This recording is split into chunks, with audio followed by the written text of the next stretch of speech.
شب اگه سنگین شد تو چراغ راه من بودی، وقتی همه رفتن تو هنوز کنار من بودی. دستات خسته دلت دریا، نگاهت پر از اطمینان، بی صدا ساختی فردام و قهرمان بینشان. پدر اسم تو یعنی نفس، یعنی تکیه‌گاه هر شکست. اگه دنیا با هم بد شد تو شدی معجزه هم بس.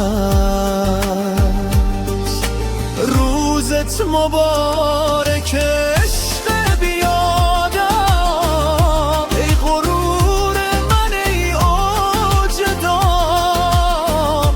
هرچی دارم از تو دارم پدرم، جون من فدا.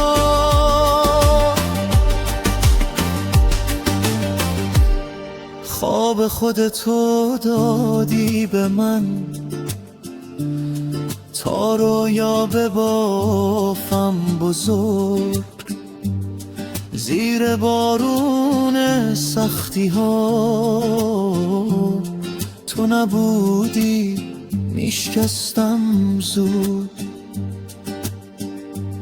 اگه 100 بار زمین خوردم تو گفتی بلند شو ادامه بده، با یه لبخند آرومت دل من دوباره زنده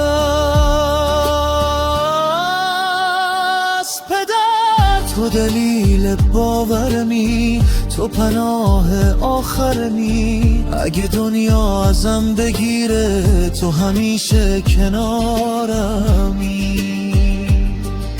روزت مبارک عشق